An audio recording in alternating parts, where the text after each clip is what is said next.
In Judges 15:1-20, Samson's conflict with the Philistines intensifies.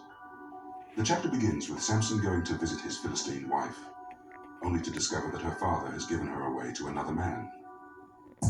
In retaliation, Samson catches 300 foxes, ties their tails together in pairs with a torch between each pair, and releases them into the Philistine fields, setting the crops on fire.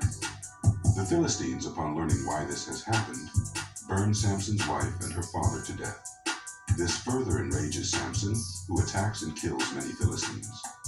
He then takes refuge in the cave of the rock of Etam. The Philistines go up to Judah and encamp there to capture Samson. The men of Judah, not wanting to be at odds with the Philistines, agree to hand over Samson. They bind him with new ropes and bring him to the Philistines.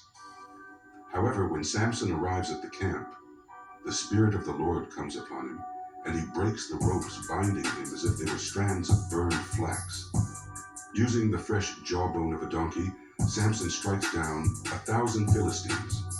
After the battle, he composes a short victory poem to commemorate the event.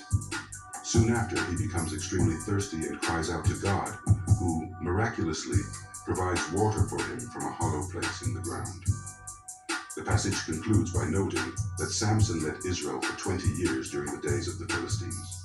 The chapter highlights the cycle of violence and retaliation between Samson and the Philistines, driven partly by personal grievances and partly by the broader conflict between the Israelites and the Philistines. It also emphasizes the exceptional strength granted to Samson by the Spirit of the Lord, allowing him to accomplish feats that would be impossible for ordinary men.